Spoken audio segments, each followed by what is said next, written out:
Hello guys, it's your girl Vicky's Craft here and welcome to another video on my channel. And today I show you a really cool transition. Today a 3D one. I don't do that often, but I really love that one. I didn't use that in any of my edits, to be honest, because you know, it's too much work and I'm too lazy. I don't have the time for it. But I want to show you how to make this cool Pinterest transition. You see that sometimes on some edits. If I find now a few one, I will blend it in here.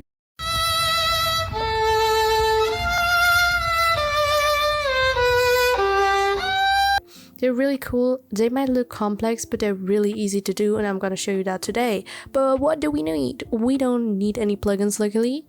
We just need a Pinterest logo. Not even that is necessary, it's optional.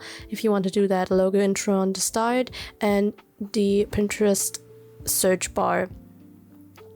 You can be free regarding this Pinterest transition, so you can just do a normal scrolling transition. That's really easy to do, but I show you a more complex one, but even that is really easy. So I would say we would start basically with the intro and the base, so how we make the Pinterest base look before we start with the transition itself. If you already know how to do the base, just skip to this time, because I do chapters and you can just skip to the chapters. Okay, I would say let's start. Just Google for Pinterest logo PNG and put this on your timeline. We'll start with the intro. It's really easy. So I put that on my timeline. If you ask me what my composition is now, I most of the time use 800 by 800, but today I use 2250 by 2814. So we first do a scale transition, just a normal one, and I press S by opening up the scale, press on the stopwatch and scale. And how much do we want to scale it in is the question. I think I want to do a big scale, maybe like this, and then I put this where I want the transition basically to end, or the scale, and at the start I set it to 0. Then I highlight the keyframes and press Alt F9 to ease them and go to the graph editor, and you can go make right click, choose yourself if you use the edit value graph and edit speed graph. I'm going to use the edit value graph for today here, but we need the speed graph later, so don't worry if you like the speed graph more. So now we have this kind of little beautiful poppy transition, and of course activate motion blur in all of your clips to make them smoother. And I'm just saving just in case, I don't know, if we need something, you know. Here I have saved. It's called like this, and now we have our little logo transition, and this is the start. And I see my timeline is quite too long. Do it just like this. So next thing we do is to create a null object. So press here on the timeline, right click, new, and create a null object, and press here to activate motion blur, and connect your Pinterest logo with the null object now. So with this little snail here, then we have it like this. You will need it for the position in a second. Then drop in your search bar. I have it like this. I screenshotted it from my phone from Pinterest. And yeah, I could only manage to make it like this. I will mask it out now. You should mask it out too. Except if you want an ugly bar like me, I'm gonna mask it out, but I'm not gonna explain how to do that. You just basically... wait, here, press G, wait, here, oh no, I'm gonna save in case, here G to open up the mask and just mask it out.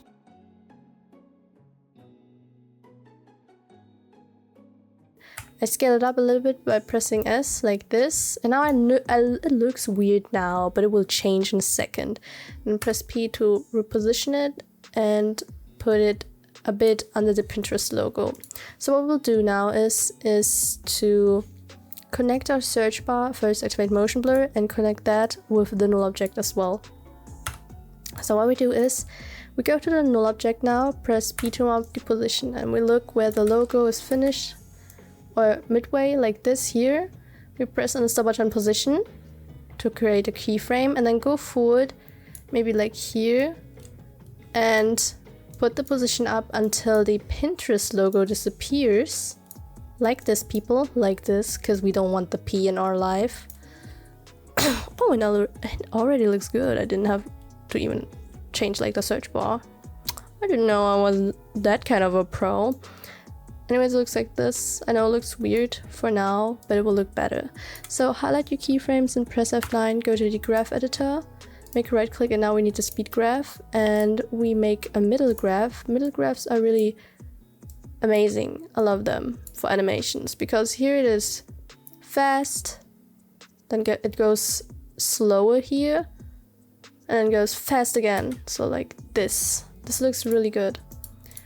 And now we make sure to go to a search bar and press T to up the opacity, press on stopwatch and opacity, and we set this at the end of our null object keyframe, so aligned, and we set the opacity to 0 in the middle like this, so it looks like this, or even a bit to the start. So like this. This looks really good. So by the way, I used the dark mode Pinterest now, so I do it in a dark mode stuff thingy. If you want a white one, just add a white solid layer. It's the only difference. So, I mean, I use the dark one because it saves time, guys. I want to save time. Okay, anyways, now let's come to the part where we use your pictures. I have 5 of them now. All of them are gay. Sorry, I need to stop putting gay stuff in my videos. Really, I'm so sorry. It's just gender band, ghetto, and gojo. We put in our picture now, and I will not explain much here because we just align them, or what means align.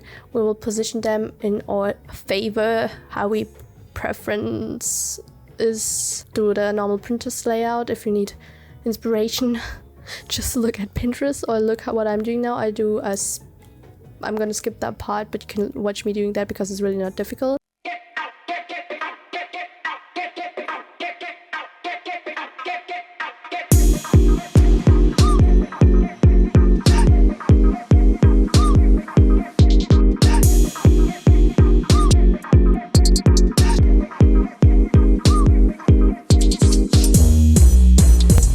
Go to effects and presets and search for roughen edges. It's not a plugin, it's already part of After Effects, and add this to your first clip or whatever clip. We're gonna paste it in later in all of our clips anyways. Here we change the borders to 100 and change the edge sharpness to 10, and then set the fractal influence to 0. That we have round borders like this. If they're too round for you, set it down, because the higher you set it, the rounder the border is. Well, okay, maybe 50 is even enough. 50 is enough, okay. After that, copy just this by selecting roughen edges and press Ctrl C or Command and C and paste it in with Command and V or Ctrl and V on all your other clips here like this.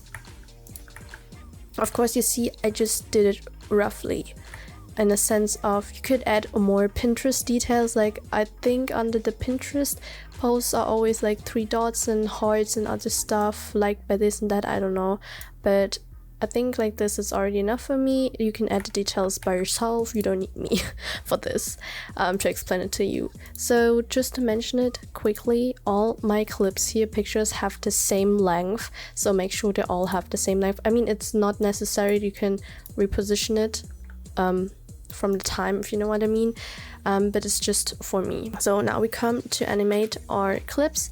We will start with the upper ones. So I start with the first clip. What I do is press P to open up the position.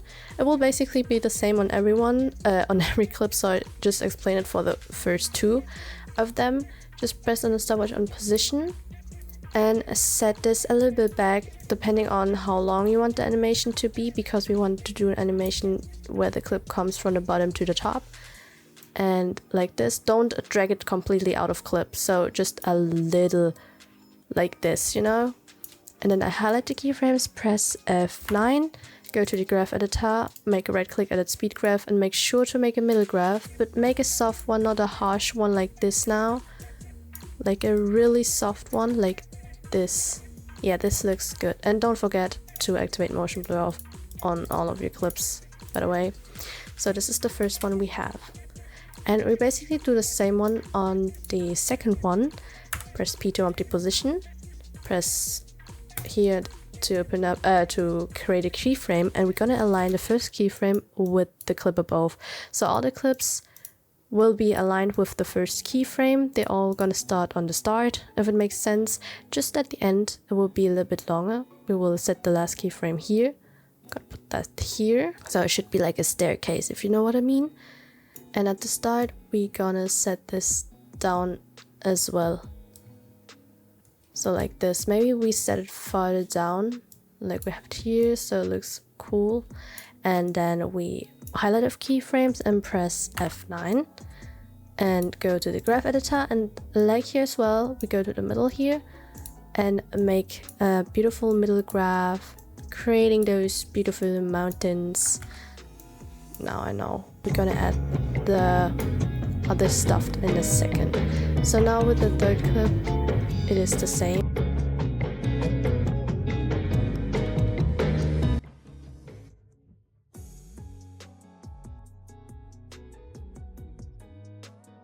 You see what I meant with a staircase? It looks kind of like a staircase now, but it still looks weird, right?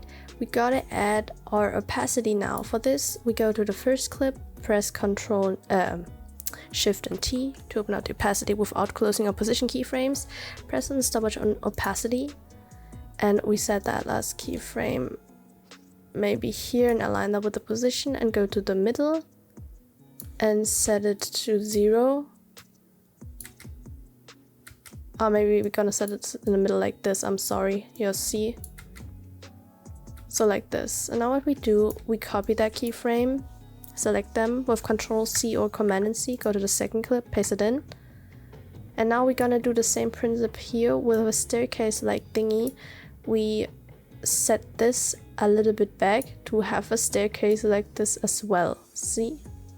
So I show you that on the third clip. I paste it in with Control V or Command and V.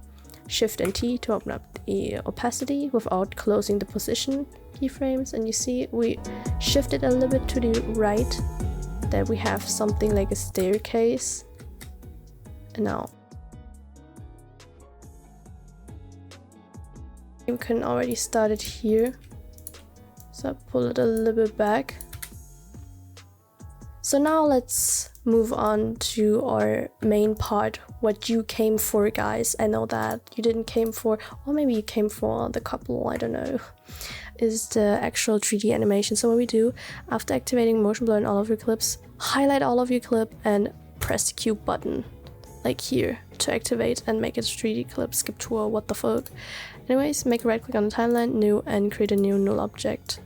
So we press here to activate the cube here as well, and motion blur as well. We connect the first null object with the second one that we just created.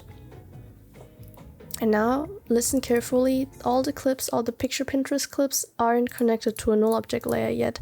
We're gonna select all of our photo clips and connect that with the new created null object.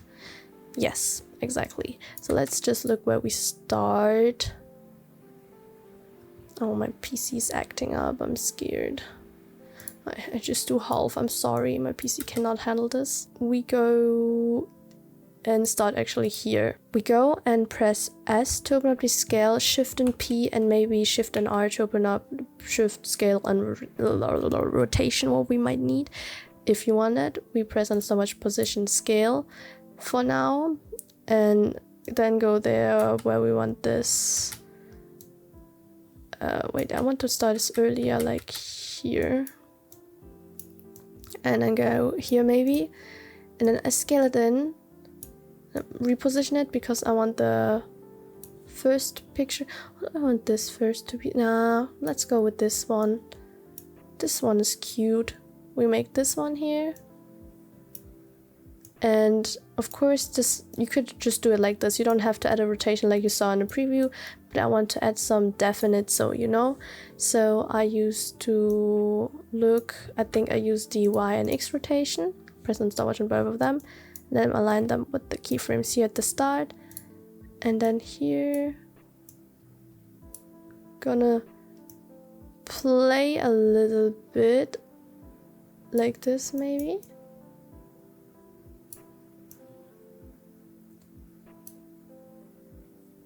Then I scale it a bit out like this.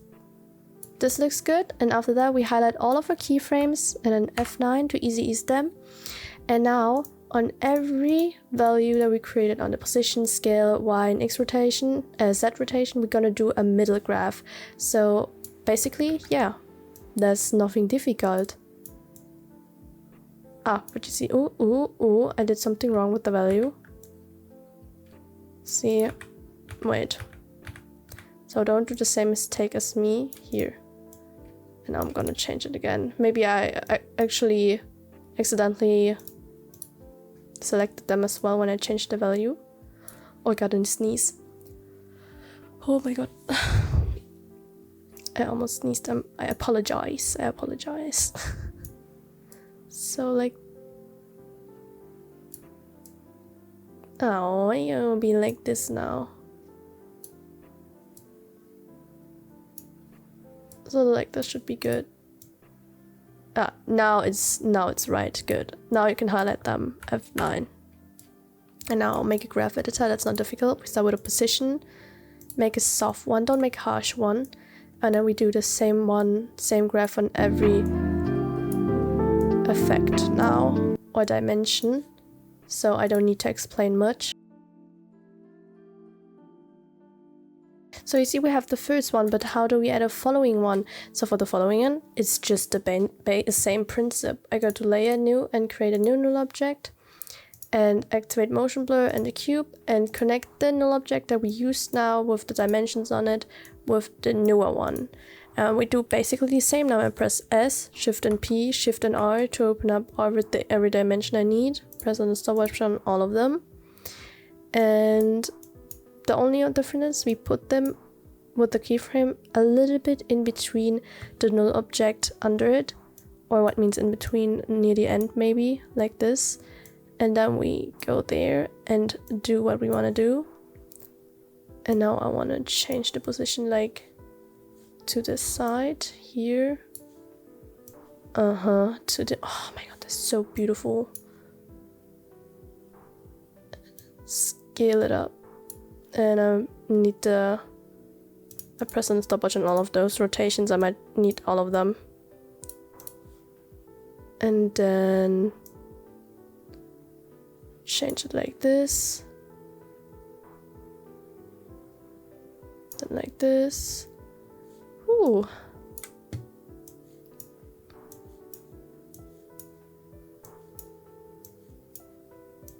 Oh, that was the wrong button. That was the wrong button.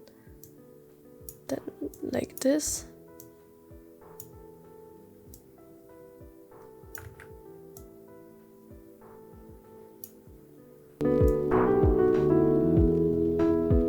This looks good.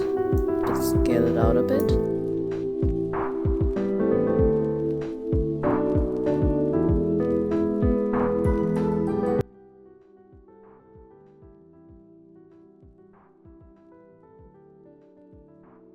So I have something like this, and we just do the same graph. So it's gonna be a middle graph for every dimension we have. And for the last clip, I want to do one on the Gojo again. We do the same with creating null objects. I'm not gonna talk there. You can watch me doing that in speed.